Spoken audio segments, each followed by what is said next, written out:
그 현장에서 불신자들 만나다 보면 이런 질문들을 참 많이 합니다. 뭐냐면 교회 다니는 사람이 왜 실패하지요? 이렇게 질문을 합니다.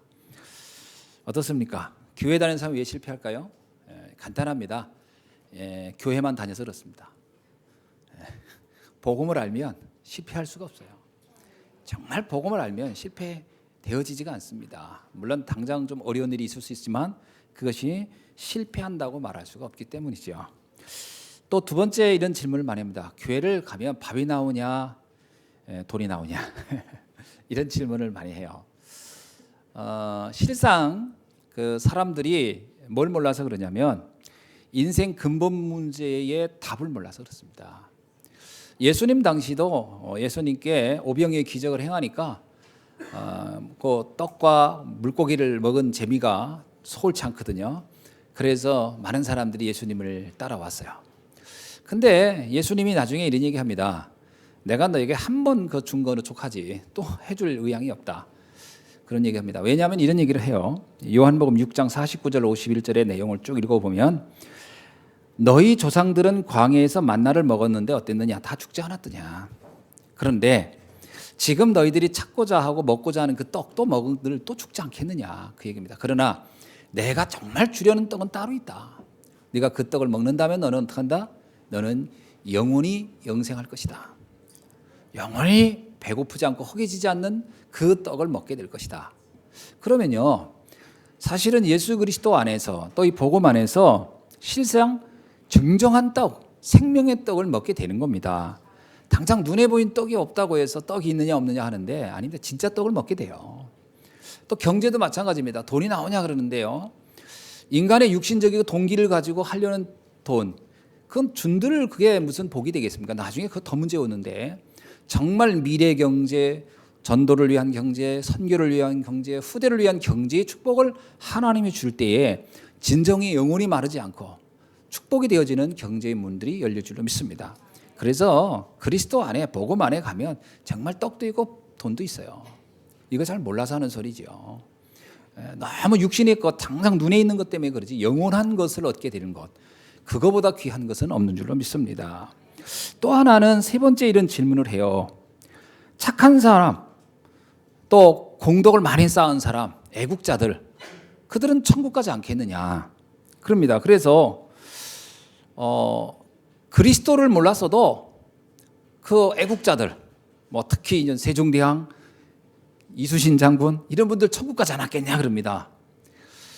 여러분 생각 어떻습니까? 천국 갔을까요? 여러분 그거는 뭘 몰라서 하는 질문이냐면 원죄를 몰라서 하는 얘기예요. 인간의 원죄를 모르면 눈에 보이는 결과가 그 사람이 영원한 세계를 좌우할 거란 생각을 해요. 이번에 그 뭐 CBS TV에서 그 낸시랭이라는 사람이 있죠. 여기 뭐 고양이 하나 뭐 얹어놓고 다니. 난 그 처음엔 진짜 고양이인 줄 알았더니 알고 보니 그것도 인형이던데 그 아가씨가 신학 펀치라는 프로그램을 한답니다.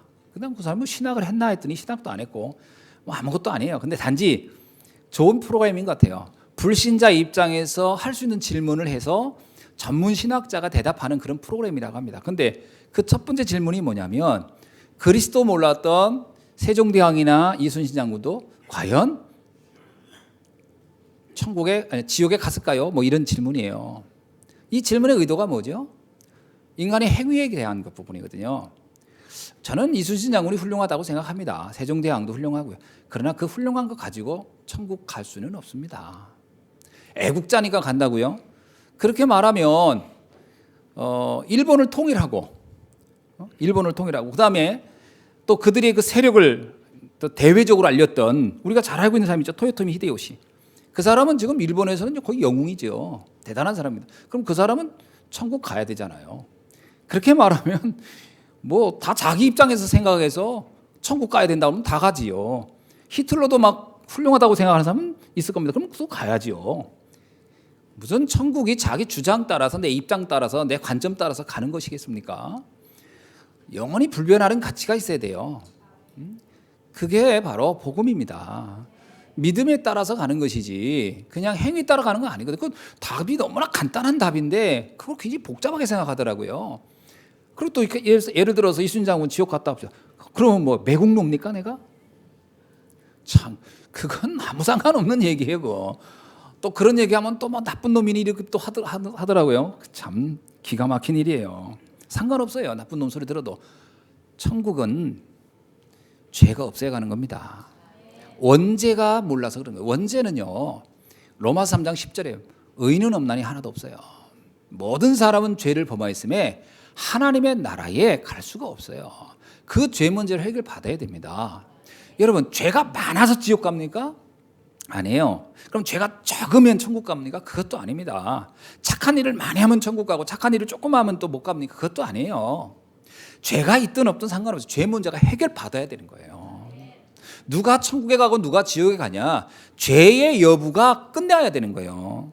죄가 아무리 많아도 죄 문제를 해결받았다, 천국 가죠. 예수님 함께 십자가에 매달렸던 강도 마지막에 예수가 그리스도라는 사실을 믿었어요. 그는 살아온 날들 나쁜 짓만 했어요. 근데 그 순간에 믿음이 온 거예요.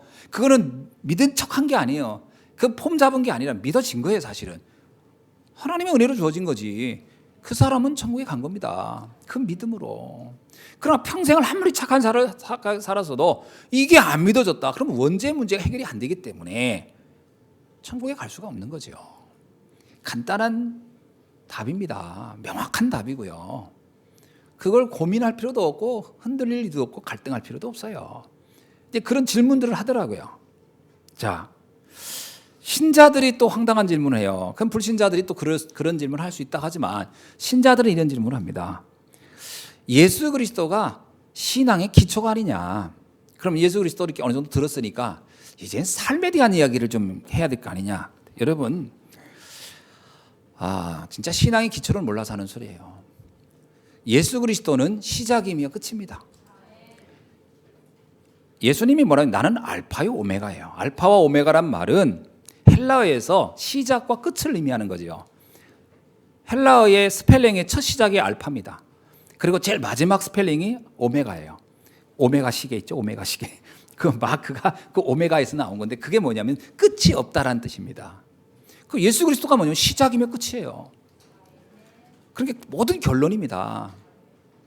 진짜 우리가 복음을 알면 그리스도 안에서 다 끝나는. 그럼 행위는요, 그리스도를 누리는 것만큼 되어집니다. 여러분, 정말 그리스도를 얼마나 누리냐가 우리의 삶의 모든 것들이 좌우돼요. 아무리 내가 뭐 바르게 살다 오르게 산다 몰라서 아는 게 안 되는데요. 착하게 살고 싶죠, 성실하게 살고 싶죠, 최선을 다해 살고 싶죠, 잘하고 싶죠. 그런데 문제는 그런 힘이 없잖아요. 그 생각대로 안 되잖아요. 왜 안 될까요? 몰라서 안 되나요? 아니에요. 그거 할 힘이 없어서 안 돼요. 그러면 그 힘이 어디서 나오나요? 그리스도를 아는 것만큼 힘이 되는 거예요. 그래서 그리스도는 다 압니다. 가끔 그렇게 뭐 죄 짓지 말라, 뭐 하지 말라 소리 왜 이렇게 지르는데 그 말이 틀렸단 말이 아니에요. 그러고 싶죠. 그러고 싶지 않은 사람이 인간이 누가 있습니까? 문제는 되냐는 거예요. 안 됩니다. 왜 안 되냐? 내 힘으로 안 돼요. 그래서 나오잖아요. 힘으로도 아니고 능으로도 안 되고, 스가리아 나오잖아요. 힘, 우리의 힘으로도 안 돼. 우리의 능력으로도 안 돼. 뭐로 된다고요? 여호와의 신으로 되느니라. 하나님이 도와주셔야 되는 거예요. 그럼 그 하나님이 언제 도와주셔요? 하나님의 자녀가 되어지고 그 복음의 깊은 은혜 속으로 들어가야 하나님이 나를 도와주시는 거죠.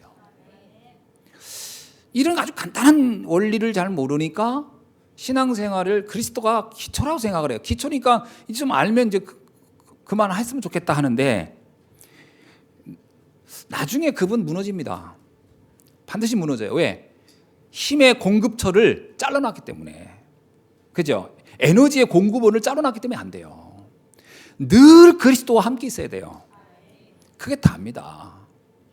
왜 임마누엘이라는 단어가 대단한 겁니까? 임마누엘이니까 하나님과 함께거든요. 그게 답니다. 모든 신앙은 그게 다예요. 자, 그래서 초대교회도 뭐만 했냐? 그리스도만 외쳤고 그리스도만 고백했어요. 사도행전 5장 42절에 저희가 날마다 성전에 있든지 집에 있든지 예수는 그리스도라 가르치기와 전도하기를 쉬지 아니하니라. 이건 초대교회가 자신들이 살아있는 동안, 숨이 붙어있는 동안 했던 겁니다. 집에 있든지 성전에 있든지 어디를 가든지 딱 하나만 외쳤어요. 예수는 그리스도다. 그 사실을 붙잡고 그걸 누리고 그 안에 있었어요. 그 은혜 속에서 그러니까 다 되어진 겁니다.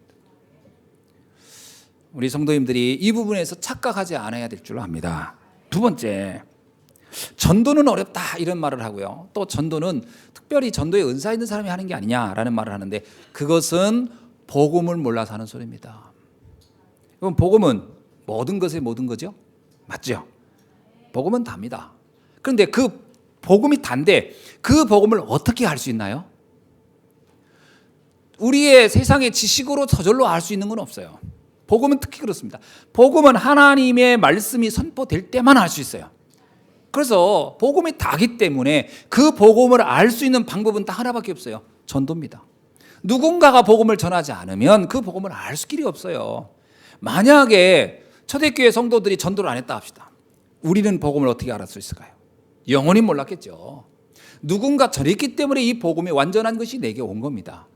그때 당시 선교사님들이 생을 걸고 왔고 누군가가 복음을 전했기 때문에 이 복음을 우리가 들은 거예요. 그래서 전도는 선택이 아닙니다. 그래서 복음을 아는 자는 누구나 전도자요. 복음을 모르는 사람은 누구나 복음을 들어야 할 전도 대상자입니다.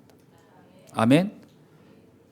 그리고 이 복음은 고린도전서 1장 21절에도 그러는데 이 세상이 자기 지혜로 하나님을 알지 못하는 거로 그렇습니다.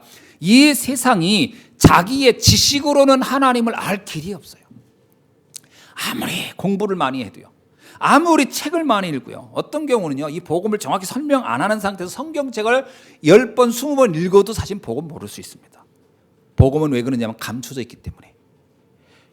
로마서 16장 25절로 27절에 보면 영세전에 감추어졌다가 이제는 나타난 바 된 그것, 그게 선지자들로부터 전해져 왔던 그 복음이 지금 너에게 나타났다는 거예요. 그러니까 감춰져 있기 때문에 그 감춰진 비밀을 설명해 주는 전도자가 없으면 절대 모릅니다.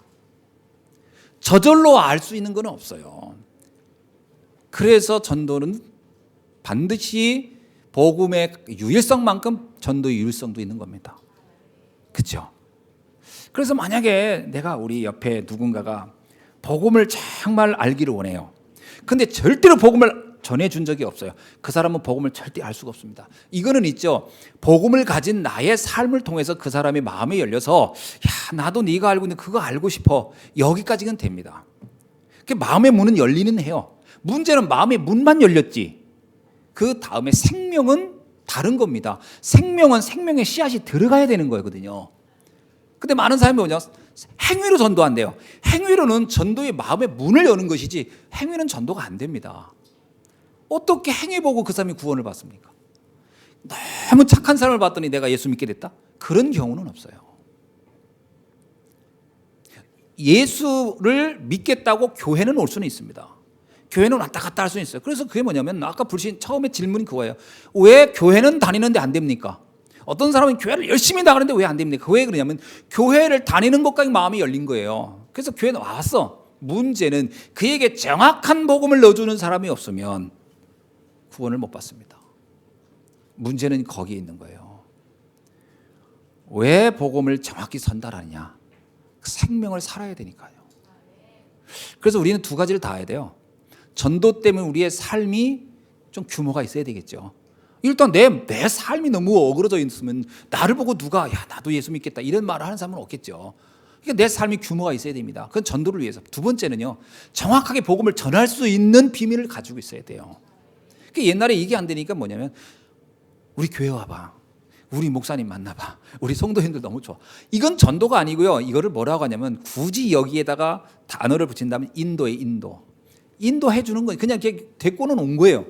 자, 인도를 참 잘하는 분들이 있어요. 데리고 와요. 문제는 전도가 안 돼요. 도가 들어가야 돼요. 복음의 도가 그 속에. 아멘. 그게 들어가지 않은 한 전도는 안 되는 겁니다. 여호와의 비밀이 그리스도의 복음의 비밀이 그 속에 들어가야 돼요. 그거는 뭐 여러 가지 자료를 넣을 수도 있고요. 테이프를 넣어줄 수도 있고요. 그 다음에 내가 직접 말할 수도 있겠지만 어떻든 방법은 어떻든 그 복음의 비밀이 전달은 되도록 해야 됩니다. 그래야 그때부터 생명이 그 안에서 이제 약동하기 시작합니다. 일어나기 시작하는 거죠. 아멘. 그래서 인도를 잘하는 사람이 있고 복음을 잘 전하는 사람이 있는데 전 두 가지를 다 잘했으면 좋겠어요. 그렇죠? 나는 아무렇게 살아도 돼. 설명만 잘할 수 있어. 그러다가 이 사람이 짠하고 나타나서 짝하고 싹 사라지면 상관없어. 이 사람의 삶이 폭로되지 않는 한 그 복음은 영향력을 줄 거니까요. 문제 내 삶이 폭로되는 한 순간부터 뭐야? 의문이 가게 되니까. 간혹요 해외 가면 전도 잘 됩니다. 왜세요? 내 삶이 폭로되기 전에 바로 들어와 버리니까. 그러니까 가서는 막 오직 예수 막 전하는 거야. 진짜 오직 예수 된 것 같아. 거기에 가잖아요. 같이 이렇게 단체로 가면요. 한국에서 가신 우리 성도님들이요. 진짜 한국에 있을 때 다 복음하면 다 날아다니는 사람처럼 그 정도 완전 강력하게 얘기합니다. 오직 예수 막. 근데 사실은 비행기에서 이렇게 들어보면 굉장히 불신앙했던 사람인데 되게 불신앙하고 되게 원망하고 막 불평하고 하는 분이 딱 해외에 나가서 도착하는 순간부터 완전 예수 그리스도야. 그럼 막 전합니다. 그리고 사람들이 막 역사가 일어나. 그리고 폭로되기 전에 잽싸게 돌아버려. 그러니까 거기 있는 사람들은 야 그분들 대단하다 그러는데 이제 같이 살다 보면 실망하겠지. 그렇게 잘 하는 것도 중요한데 그것도 중요하죠. 그렇게 해서 정확하게 전달하는 것도. 근데 우리가 삶에서 늘 사람을 만나잖아요. 근데 그 사람의 마음을 닫아놓고 복음 전하면 안 되니까 마음을 여는 것 굉장히 중요합니다. 두 가지를 다 잘했으면 좋겠다. 아멘. 그 어려운 게 아니에요, 사실은. 그러면 어떻게 그 사람 마음을 엽니까? 그게 비밀인데 열려고 하면 안 열려요, 사람의 마음이. 그게 묘해요. 사람의 마음을 내가 열어봐야지. 그러면 안 열립니다. 사람은 더 닫아요. 여러분 조개 건드리면 건드릴수록 조개는 더 힘을 팍 줍니다. 그럼 어떻게 해야 돼요? 소금물에다 쓱 넣으면 제가 알아서 딱 입을 벌려요. 똑같아요. 복음을 막 넣어야지. 이 사람 막 마음을 바꿔내야지. 이러면요 사람은 더 자기를 방어합니다. 내가 그냥 편안하게 복음을 내가 누리고 있으면 그리스도의 복음을 내가 누리고 있으면 상대방이 어느 날 이렇게 조용히 마음을 열고 나도 신앙생활 한번 하고 싶다. 너를 보니 이렇게 나올 때가 있어요. 그때 쏠랑 그리스도를 전해주면 돼요. 살짝 사뿐히 그리스도를 전하면 됩니다. 그러니까 전도는 어려운 게 아닌데 어렵다고 생각하는 건 뭐냐면 마음이 안 열린 상태에서 다가가서 그렇습니다. 아멘. 그 부분을 알면 돼요. 자, 그래서 성경에 보니까 사도행전 13장 48절 영생 주기로 작정된 자들은 다 복음을 듣게 된다는 거예요. 영생으로 작정된 자는 다 말씀을 받습니다. 아멘. 그게 전도는 그냥 편안하게 생각하시면 돼요.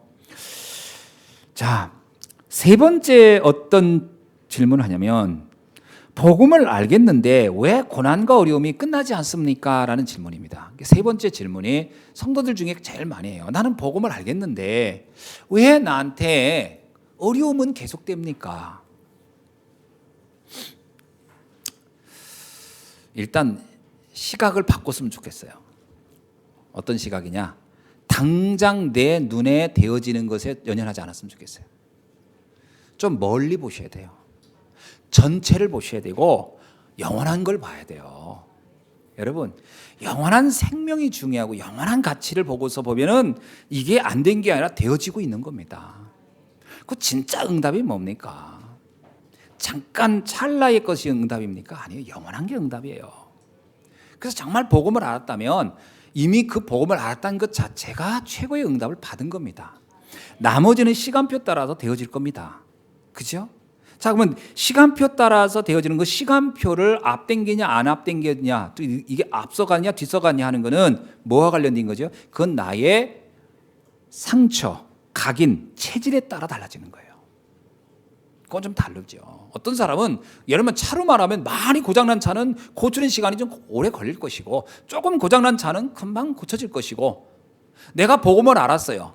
내가 이미 그리스도 안에 하나님의 그 은혜 가운데 치유의 시간표 속에 응답의 시간표, 회복의 시간표 속에 들어온 건 분명합니다. 그런데 그 시간이 어떤 사람은 오래 걸리고 어떤 사람은 적게 걸리는 것 차이예요. 뭐죠? 어떤 것들이 내 속에 많이 각인되어 있느냐, 어떤 것만큼 내가 많이 상처되어 있느냐, 어떤 게 얼마큼 나를 붙잡고 있느냐. 그래서 바울은 고린도후서 12장 7절로 9절에서 이렇게 말합니다. 난 내 몸에 가시가 있어서 이 가시를 해결하려고 3번씩이나 하나님께 간절히 기도했지만 고쳐지지 않더라. 근데 어느 날 깨달았다. 이게 내게 은혜라는 것을. 그 얘기를 해요. 왜냐? 이걸 때문에 나는 하나님 앞에 내가 겸손해진다는 걸 알았고, 이것 때문에 내가 하나님 앞에 더욱 내가 하나님을 필요로 한다는 걸 알았다. 그래서 내 가시는 나에게는 감사의 조건이요, 가시는 나에게 도리어 내가 강해지는, 하나님을 붙잡는, 하나님을 누리게 되는 계기였던 것을 알았다. 사실은 그 가시는요, 바울에게 있어서 바울의 평생 사역에 장애물이 전혀 되지 않았어요. 자, 예를 들어서 내 안에 어떤 상처, 또 내 안에 어떤 문제들이 어느 정도 치유되는 것이 정답이겠습니까? 어떤 분이 그러더라고요. 목사님, 나는 갈등이 요만큼도 없었으면 좋겠어요. 나는 이만큼도 염려가 없었으면 좋겠어요. 아닙니다. 그냥 있으세요. 괜찮아요. 영원히 없어질 수가 없어요. 우리가 천사가 아니고 육신의 한계 속에 있는 인간이기 때문에 있게 됩니다. 그러면 그게 완전히 없어지지는 않아요. 그걸 완전히 없애려고 하면 할수록 더 거기 자꾸 매이게 되고 거기에 붙잡혀요. 그냥 놔두세요. 어떻게 놔두면 되냐? 내가 주의 사명을 감당하는데 방해받지 않을 만큼만 있으면 돼요. 아멘. 여러분, 돈이 얼마만큼 있으면 됩니까? 세 끼 밥 먹고 전도할 만큼 있으면 되지. 그렇잖아요. 내 건강이 어느 정도 있으면 됩니까? 막 근육이 막 이렇게 나와야 되고 막 그렇습니까? 뭐 그냥 막 그 설악산을 왔다 갔다 해도 막 지치지 않을 만큼 체력이 있어야 됩니까? 아닙니다. 전도 운동하고 복음 전하는데 장애받지 않을 만큼의 건강이 있으면 돼요. 아멘. 자, 그래서 우리가 어떤 문제가 올 때 그 한계와 범위를 정확히 정할 필요가 있어요. 그래, 이거 예를 들면 여러분, 우리 어머님은 고혈압 환자시거든요. 근데 우리 어머니 처음에 고혈압 딱 이렇게 발견됐을 때 뭐라고 하시냐면 큰일 났다는 거예요.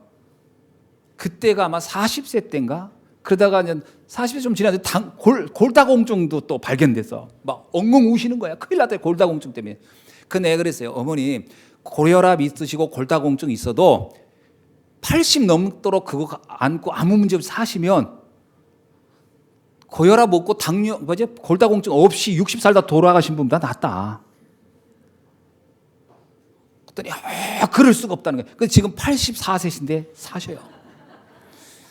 고혈압 약 지금까지 드셨는데 아무 문제 없고 골다공증 있는데 아무 문제 없으세요. 그러면 그 병이 문제가 돼야 안 돼요. 그냥 그러시다가 이제 90까지 사셨다가 그냥 주님 부르심을 받고 갔다. 그럼 그 고혈압이 문제가 됐습니까? 안 됐습니까? 그 고혈압이 꼭 없으셔야 됩니까? 아니, 상관없다는 거예요, 저는.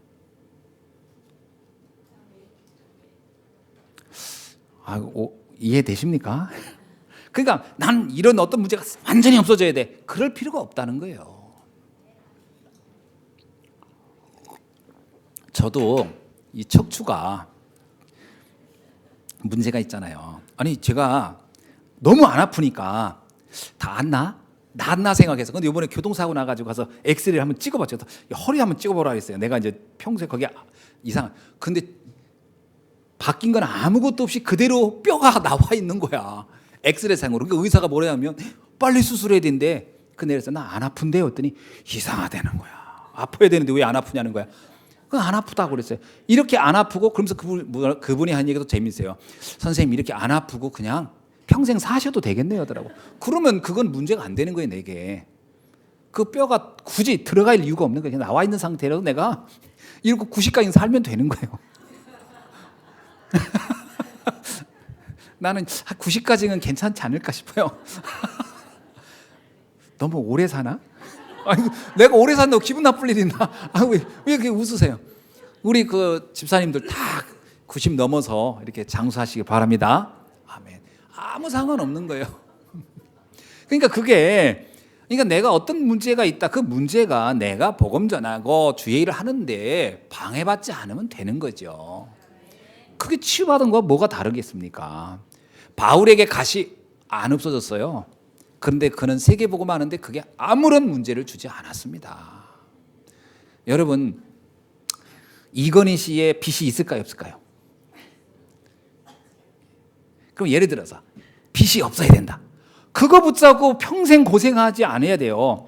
그냥 빚은 그냥 당연하다고 생각해야 돼요. 그 빚 있어야지. 없으면 그 뭐예요? 무슨 재미로 살아? 빚 갚는 재미도 있어야지.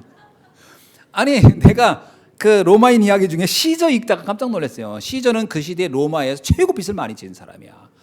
그런데 시저는 사람이 이러세요. 너 빚 때문에 고민이 안 되냐 했더니 시저가 하는 얘기가 어차피 내가 죽어도 이 빚은 해결되는 거라고 그러세요. 내가 죽으면. 그러나 그렇다고 해서 지금 내가 빚 때문에 시달릴 일도 없다고 그랬어요. 왜? 빚은 갚으면 되고 못 갚으면 많은 거고 그랬어요. 이 시저가 얼마나 웃기는 사람이냐면 그래서 빚을 얻는데 뭐라고 했냐면 이 빚을 얻는데 조금 얻지 않겠다 나는. 그래서 시저가 빚을 얻을 때 어느 점이면요 아프리카를 살 만큼 빚을 얻었어요.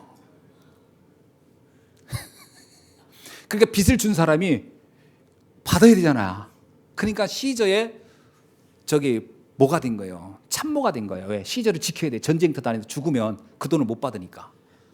그래서 평생을 시저 옆에 시관을 돼요. 근데 갈리아 전쟁에서 그 사람이 먼저 죽었어요. 그래서 시저는 빚을 안 갚았어요. 빚쟁이가 먼저 죽어버렸으니까. 그리고 나중에 시저가 황제가 됐거든. 그러니까 자기 빚 꿔줬던 그 사람 가족들, 자기가 황제가 된 상태다 다 돌봤죠. 그 고마워서. 그러면 시저가 황제가 돼서 갚았냐? 안 갚았어요. 죽었잖아요. 갚기 전에 죽었잖아요, 본인이 또. 그러면 그 빚은 어떻게 돼요? 그냥 없어졌지, 역사상.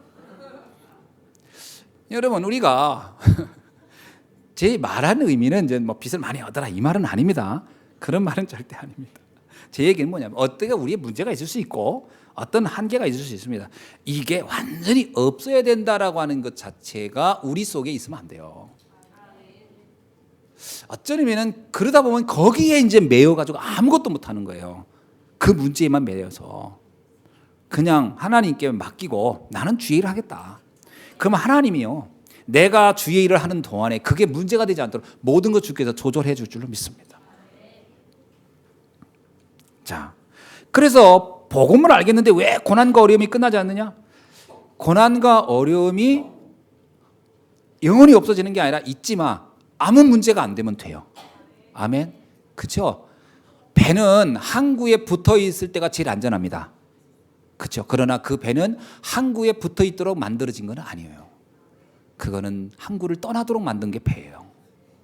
우리의 인생이 아무것도 안 하면 아무런 문제도 없어요. 그러나 그건 인생의 목적이 아닙니다. 주의 일을 해야 됩니다. 그렇죠? 그래서 문제가 오면 딱 세 가지 생각하면 돼요. 아, 이게 갱신의 사인이구나. 갱신하세요. 그래서 오래 육신적인 동기가 있었던 것 때문에 오래 각인된 것 때문에 체질 때문에 그랬나? 그러면 그 부분을 좀 이렇게 바꾸면 됩니다. 조금 더 영적인 동기로 조금 더 하나님의 뜻을 위하여 조금 더 내 체질을 복음을 위하여 좀 바꾸면 돼요. 그게 갱신의 기회, 사인입니다. 축복받을 사인이라고 생각하면 됩니다. 두 번째는 뭐냐면 그럴수록 더욱 말씀 속으로 안 들어가면 그 문제에 잡히게 되니까 문제를 없애지 말고 문제는 내두고 말씀 속으로 들어가야 돼요. 근데 사람들이 이때 선택을 잘못해요. 문제를 붙잡고 문제를 해결하려는 쪽으로 가요. 그러니까 문제가 더 해결이 안 돼요. 문제가 있거든 문제를 놔두고 말씀으로 가셔야 돼요. 방향을 턴해야 돼요. 이게 중요한 방법입니다. 그래서 문제를 붙잡지 마시고 말씀 속으로 들어가라. 그리고 세 번째로 더 기도 속으로 들어가라는 겁니다. 더 기도 속으로 들어가야 돼요. 그래서 정말 바울이 고백했던 것대로요. 고린도후서 12장 2절로 3절에 보면 내가 세 번째 하늘을 보았다 그러거든요. 그게 뭐냐면 내가 몸 밖에 있는지 몸 안에 있는지 몰랐다. 그 무슨 얘기예요. 진짜로 말씀을 깊이 묵상하는데 어느 정도 돼야 되냐면요. 주변 사람들의 말이 주변 사람들의 이야기가 나를 영향 주지 않을 만큼의 자기 시간을 가지셔야 돼요. 여러분이 하루에 한 번은 어떤 생각, 어떤 사람의 말도 누구의 전화도 어떤 무슨 고지서도 내 마음을 흔들지 못할 만큼의 하나님만 생각하는 시간을 꼭 가져라. 그것이 5분이 되든 1분이 되든 그 시간을 꼭 가지셔야 돼요. 그 깊은 기도를 가져야 돼요. 어떤 사람은 하루 종일 기도하는데도 염려 근심 속에서 주여 하면서 또 걱정하고 아이고 아버지 이런 기도는 사실은 내게 큰 힘이 안 돼요. 정말 짧은 시간이라도 세상에 어떤 것도 상관없는 시간을 가져라. 제가 링컨이 남북전쟁 시절에요. 보면은 아침에 일어나서 링컨이 꼭 기도 시간을 가졌는데 그 시간에는 어떤 참모도 아무리 전쟁터가 위급한 일이 있어도 링컨이 그 시간을 빼앗지 못했다고 그래요. 링컨이 어느 날 참모들이 장모님 그래도 그렇지 지금 막 전선에서 지금 이 전쟁이 좀 심각하게 돌아가는데 보고를 받지 않으시면 어떻게 됩니까? 했어요. 링컨이 뭐라면 내가 몸부림을 친다고 이 전쟁이 승리하겠느냐? 아니다. 나는 최선을 다하지만 하나님이 이 전쟁을 이기게 해야 되는 것이다. 그래서 나는 하나님 앞에 이 전쟁을 맡기는 시간이 필요하다. 그래서 링컨이 아침마다요 잠깐의 시간인데 그 시간을 가져 그게 링컨의 전쟁을 완전히 바꿨던 승리의 비밀입니다. 군사력으로나 전투력에서는요 링컨이 당시에 남군보다 북군이 훨씬 안 좋았어요. 군사 힘이 훨씬 안 좋았습니다. 그러나 링컨이 그 하나님께 자기의 전쟁을 맡기고 기도한 그 시간 때문에 그 시간이 될 때마다 전쟁의 모든 향방이 바뀌었어요. 나중에 링컨이 그럽니다. 이 전쟁은 나의 전쟁이 아니라 하나님의 전쟁이었노라고. 여러분이 그 시간을 가지셔야 돼요. 아멘. 그 잠깐의 시간이지만 정말 그 누구도 방해할 수 않고 누구도 영향받지 않는 시간을 가져라. 그게 바울이 말한 내가 몸 안에 있는지 몸 밖에 있는지 모른다는 표현으로 쓴 거죠. 그런 때마다 우리의 인생은 바뀌게 될 줄로 믿습니다. 자, 오늘 말씀은 바로 그 우리 인생의 모든 것을 끝낸 그리스도가 그 그리스도됨을 표현해주고 그리스도의 응답을 보여주셨고 우리에게 최고의 축복을 약속한 사건입니다. 그게 십자가 사건이죠. 예수님의 사역 중에 최고의 사건이 십자가 사건 아닙니까? 오늘 그래서 마태복음 27장 32절로 44절은 십자가에 못 박히신 그리스도거든요. 자, 왜 예수님의 사역 중에 이 십자가 사역이 그렇게 중요하냐면 우리가 묵상하는 거, 우리가 말씀 붙잡고 그 시간을 가지라고 할 때 그 이유가 있어요. 그 시간이 단지 나의 의지에 대한 나의 어떤 신념에 따른 것이 아니라 내 인생의 모든 문제를 끝내신 그리스도를 붙잡는 시간이기 때문에 그래요. 근데 그 그리스도가 언제 우리의 인생을 다 끝냈느냐? 십자가에서 끝냈어요. 요한복음 19장 30절에 다 이루었다 이렇게 나옵니다. 이게 바로 십자가 사건의 결론입니다. 다 이룬 겁니다. 조금만 남겨놓은 게 없어요. 다 끝냈어요. 그래서 우리가 그리스도를 붙잡고 조금만 말씀 속으로 조금만 묵상 속으로 들어가면 어마어마한 일들이 일어나는 줄로 믿습니다. 예수님은 오래전에 예언된 분이었어요. 그래서 참 기가 막힌 거는 세상에 많은 위인이 많지만 예수님처럼 예언된 대로 오셨다가 예언된 대로 살다가 예언된 대로 죽은 분은 인류상에 예수님밖에 없어요. 모든 사람의 탄생은 아무도 몰라. 그냥 탄생한 건 자연인으로. 그러나 예수님은 그렇지 않았어요. 오시는 것부터가 명확하게 예언되어 있었어요. 그리고 어떻게 살 것인가가 예언되었고 어떻게 죽을 것이며 어떤 일을 하다 갈 것인가가 다 예언되어 있어요. 주님은 그래서 자신의 하는 일들을 뭐라고요? 예수님이 제자들에게 내가 오늘 예루살렘에 올라가야 된다 그랬더니 뭐라고 합니까? 베드로가 안 됩니다 그러죠. 예수님은 뭐죠? 네가 하나님의 뜻을 어기려 하느냐? 나는 하나님의 말씀대로 가는 것이다. 나귀 새끼를 타고 간 것도요.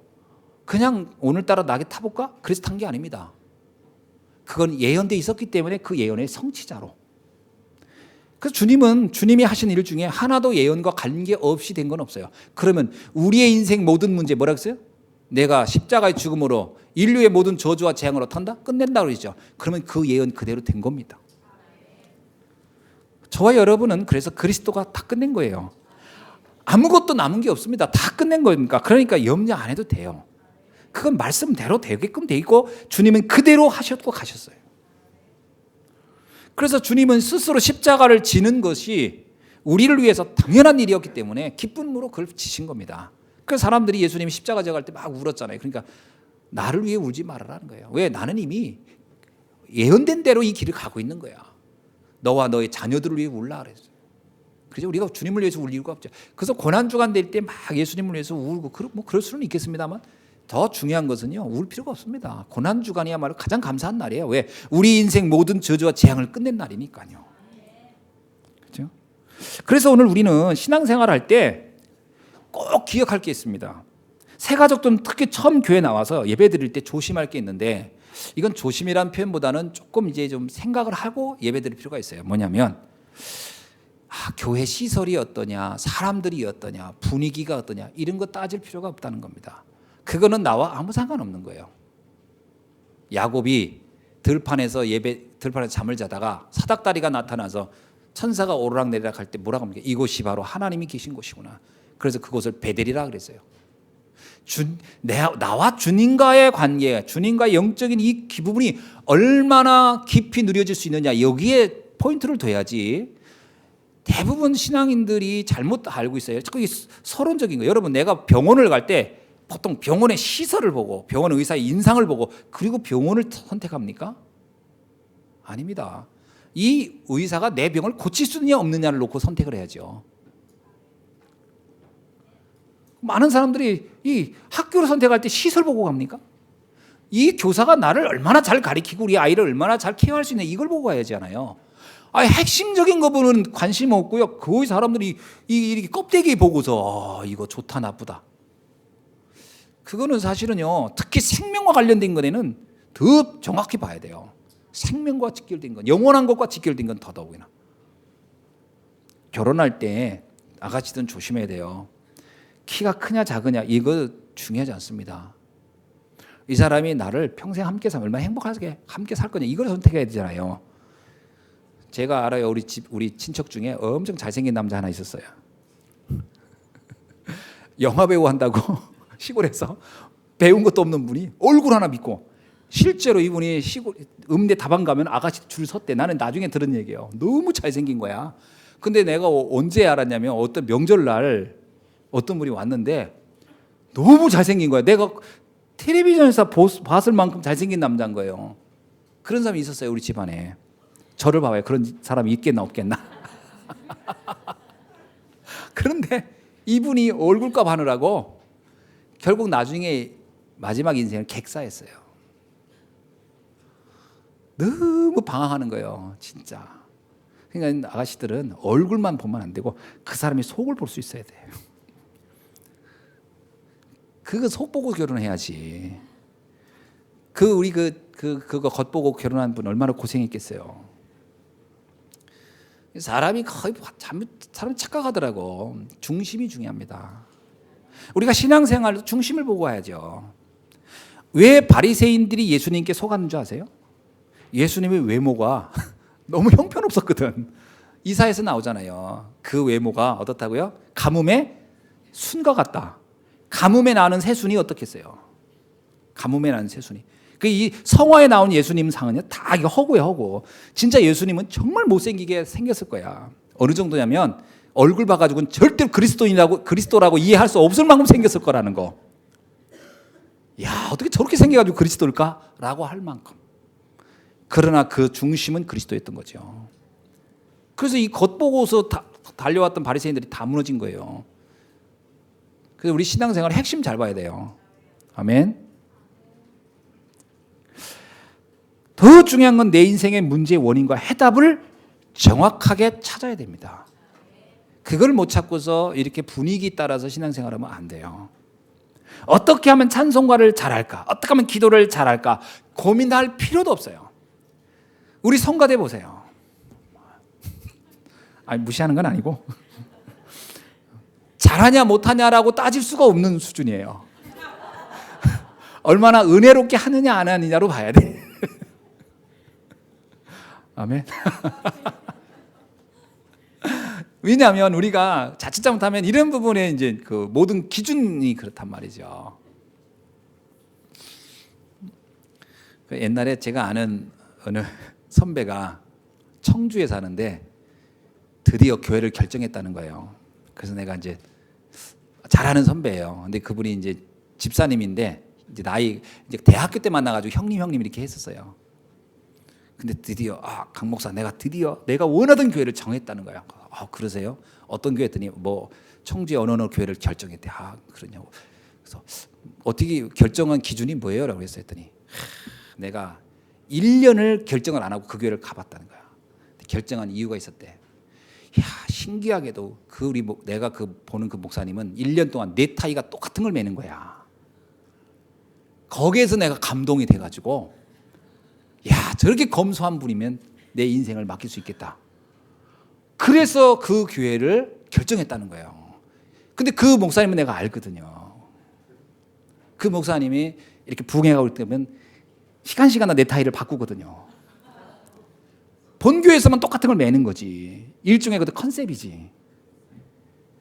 그럴 수는 있다고 봐요, 제가. 그러나 그게 교회를 결정하는 기준이다? 그건 내가 그랬어요. 그러다가 형님, 그 목사님이 어느 날 이제 넥타이 그게 이제 낡아가지고 새로 바꾸는 날 교회 떠날 거예요? 기준이 그러면 안 되거든. 거의 사람들이 기준이 그래요. 그 더 재밌는 것은 그분이 어느 날 이제 여름에 고무신을 신었다는 거예요. 난리 난 거예요. 은혜 받아가지고. 무슨 고무신이 은혜를 줍니까? 이런 수준이면 어떻게 신앙생활이 되냐고요. 거의 사람들은 그런 데 감동을 받아요. 내가 고무신 신고 나와볼까요?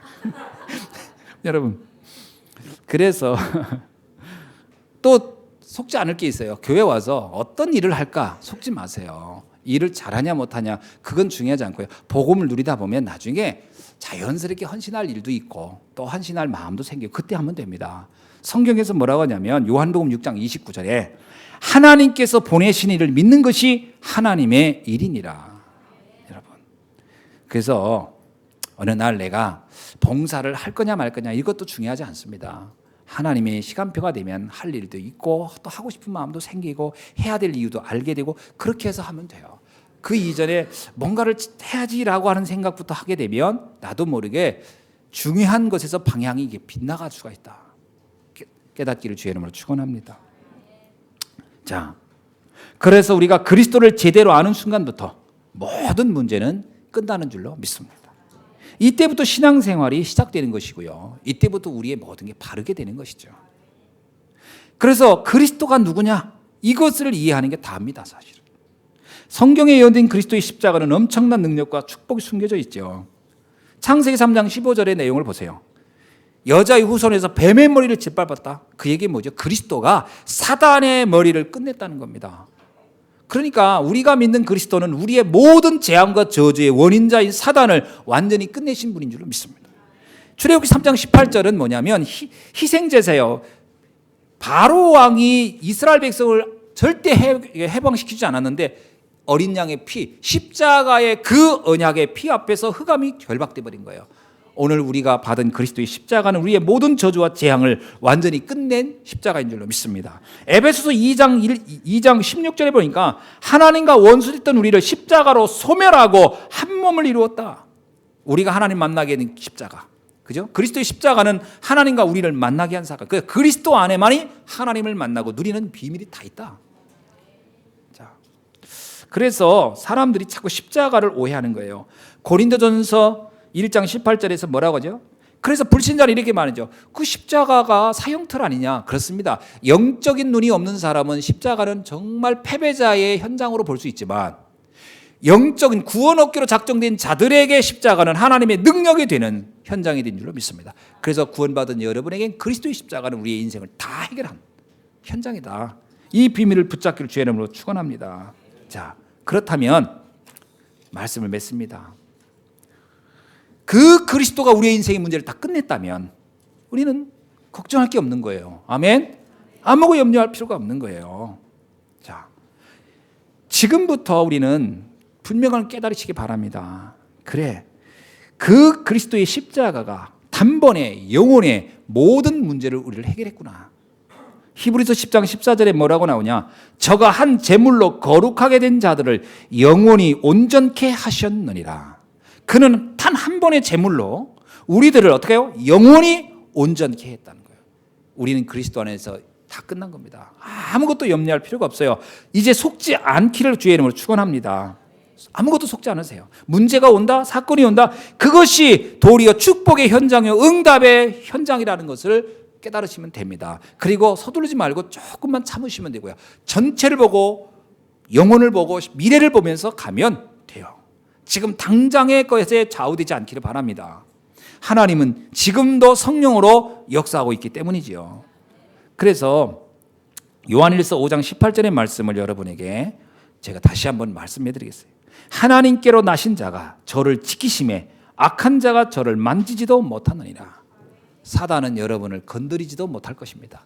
이것은 하나님의 약속하신 내용이고 그것은 성취되게 돼 있죠. 자, 지금부터 그래서 여러분에게 몇 가지 기도 제목을 드리고 오늘 말씀을 맺으려고 합니다. 삶의 이유를 찾기 바랍니다. 어떤 삶의 이유냐? 내가 있는 현장에 하나님의 뜻이 뭘까? 내가 왜 이곳에 있을까? 내가 어떻게 해서 이 예수님께로 오게 했을까? 거기에는 하나님의 계획이 있어요. 우연이 아닙니다. 사람들은 그러죠. 그냥 우연히 그냥 이렇게 하다가 왔어요. 아닙니다. 우연 속에도 하나님의 필연적 계획이 있었던 거예요. 여러분, 빌립이 우연히 광야로 간 것 같지만 아닙니다. 그곳에 에티오피아 내시를 만날 하나님의 필연적 역사가 있었어요. 오늘 이곳에 있는 여러분, 내가 이곳에 있어야 할 이유가 있고 이곳에 하나님이 축복할 이유가 있는 줄 믿습니다. 그것을 여러분이 붙잡으셔야 돼요. 근데 그것은 언약은 잡는 자의 것이에요. 안 잡으면은 그것은 나하고 또 무관합니다. 잡으셔야 돼요. 그래서 여러분이 지금부터 이미 축복을 받기로 작정되어 있고 하나님은 축복을 주시기로 약속되어 있기 때문에 우리가 이제 조금만 그릇을 넓히면 돼요. 아멘. 조금만 갱신해서 그릇을, 오늘 새벽에도 내가 그 얘기 했는데 그릇을 넓혀야 돼요. 아무리 하나님의 폭포수 같은 축복을 줘도 내가 많은 종지기 같은 걸 붙잡고 있으면 여기에 당길 게 없잖아요. 그러면서 하나님을 불평한다고. 하나님 왜 나한테 축복 이만큼밖에 안 줍니까? 아닙니다. 하나님은 네가 평생을 먹을 것을 주고 싶은데 내가 그것을 받지를 않고 있다면 곤란한 거예요. 내 그릇을 키워라. 그래서 어떡하라? 지극히 선한 걸 분별하시기 바랍니다. 지극히 선한 게. 내 현장에 대해 지극히 선한 거예요. 이것에 하나님의 분명한 계획이 있다. 이것을 내가 놓치지 말아야 되겠다. 두 번째, 사람에 대한 계획이에요. 내가 만나는 사람들마다 하나님의 분명한 계획이 있어요. 그것에 대해서 여러분 놓치지 마세요. 내가 어떻게 해서 이 가정에? 아닙니다. 이유가 있는 거예요. 어떻게 해서 이 사람을? 이유가 있어요. 어떻게 해서 내가 이런 현장에? 이유가 있어요. 만나면 다 이유가 있습니다. 그 이유를 찾기를 주의 여러분 축원합니다. 어떻게 찾으면 되죠? 생명 살리는 것과 관련 다 있어요. 복음 전하는 거 다 관련돼 있어요. 그리고 뭘 찾으라? 여러분이 하는 일에서 하나님의 계획을 찾기 바랍니다. 여러분이 하는 일에는 반드시 하나님의 위대한 계획이 있어요. 그래서 그 일을 소홀히 여기지 마시고 귀하게 여기보세요. 그리고 그 일 속에 하나님이 하려는 게 뭘까? 우리 랩런트들 학업을 중요하게 보세요. 하나님이 왜 이 학교를 보냈으며 왜 내가 이런 선생님을 만났고 이런 친구들을 만나게 했을까? 그리고 왜 나는 예수한교회를 다니게 했을까? 나는 이런 부모님을 왜 만났을까? 또 내가 지금 하는 일은, 이 학업은 어떤 것과 관련돼 있을까? 이걸 생각하셔야 돼요. 그걸 놓고 기도하라니까요. 하나님은 축복하시려 작정하셨기 때문에 내가 그 그릇만 준비하면 돼요. 근데 우리가 어떠냐면 이런 생각 자체를 안 하고 살아요. 아무 생각 없어, 말 그대로. 제가 우리 랩런트를 만나보면 아무 생각이 없어요. 아무 생각. 생각무야, 생각무. 그릇을 준비를 안 했다는 얘기예요. 그러면 아니 낚시꾼이 고기를 담을 그릇을 안 들고 가서 자분들 어떻게 들고 오냐고. 그렇잖아요. 아무런 준비가 없으면 안 돼요. 생각을 해야 돼요. 우리 성도님들도 마찬가지잖아요. 그냥 살면 안 돼요. 하나님은 축복하시고 작정했기 때문에 그냥 살면 안 되고 이유를 발견할 수 있기를 바랍니다. 자, 그렇게 해서 하나님 뭐 하시려고 하는 걸까요? 세상 살리라고요. 세상 살려야 됩니다. 지금 우리 현장은 사실은 재앙이 그림자처럼 그리고 쓰나미처럼 계속 밀려오고 있는 거예요. 계속 밀려오고 있습니다. 지금 시대는 점점 재앙으로 가고 있어요. 그거는 성경에 약속한 얘기예요. 뭐라고 하냐면 말세가 되면 고난이 올 것이다. 재앙은 계속 밀려올 것이다. 어떻게 하라고요?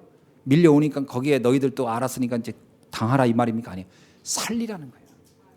그래서 예수님이 뭐라고 하냐면 왜 예루살렘, 유다, 사마리아 땅끝까지 가라고 했겠습니까? 가서 뭐 하라는 거예요? 죽어가는 현장 보고 있으라고? 아닙니다. 바꾸라는 거예요. 그래서 내가 너에게 뭘 줬다? 사단을 결박할 권세를 주었다. 우리에게 뭘 줬다? 가서 복음을 전하면 흑암이 떠나갈 능력을 내게 주었다. 그래서 가라는 거예요. 그러니까 뭐냐면 여러분이 이 두 가지 생각, 현장은 죽어가고 있구나. 그런데 이 현장을 살릴 사람은 누구밖에 없다? 복음 가진 나를. 그래서 하나님이 택했고 이 시기에 불렀구나. 이 일을 내가 보고 하라는 거구나. 그래서 나의 현장, 내가 만난 사람, 내가 하는 일이 소중한 거구나. 아멘. 저희 교회가 앞으로 좀 해야 될 일들이 많이 있습니다. 그 중에 한 가지는 유아 선교 교실을 좀 해야 되겠다 싶어요. 지금 우리 어린 아이들이 가장 어렸을 때 가장 소중하거든요. 그때 들어간 게 다입니다. 아무리 생각해도 그때 들어간 게 다예요. 그런데 불신자들에게 가서 그냥 세상 지식만 배워가지고 되는 건 아닙니다. 그 유대인들이 교육이요, 방법은 정확합니다. 내용이 좀 틀려서 그렇지. 유대인들은요, 아이가 10살 될 때까지 절대 다른 사람한테 맡기지 않는다고 합니다. 가능한 내가 품고 키운다고 그래요. 근데 두 가지를 반드시 한다고 그래요. 하나는 뭐냐, 그 아이에게 항시 위인전을 매일 들려준다. 위인전. 그게 그릇을 키우는 겁니다. 위인전을 매일. 두 번째, 성경을 꼭 읽어주고 그거를 풀어준다는 겁니다. 이 두 가지만 했는데 이 아이들은 어마어마한 시대를 바꾸는 사람을 바꾸는 거예요. 그거는 10대까지 해준다는 겁니다. 그 이후부터는 자기가 그걸 붙잡고 이제 전문성을 개발해 가도록 도와주는 거겠죠. 그런데 우리 부모님도 어떠냐면요, 그때 피곤하다고 해서 다 맡겨래요. 아무데나. 아이의 그릇이 어떠냐, 그냥 아이들이 그냥 자기 욕심 채우는 것으로 살도록 만들어 놔버렸어요. 제가 이번에 우리 자매 중에 하나가 삼성 어린이집 다니는 자매, 나한테 그런 고백하더라고요. 아이들 이렇게 보니까 무섭대, 애들이. 왜 무섭냐 그랬더니 자기밖에 모른대요.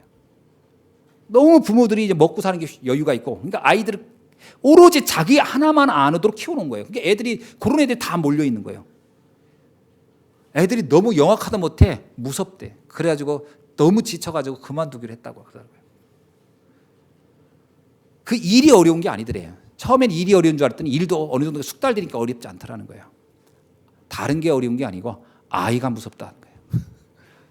여러분, 그 아이가 그대로 크면 뭐가 되겠습니까?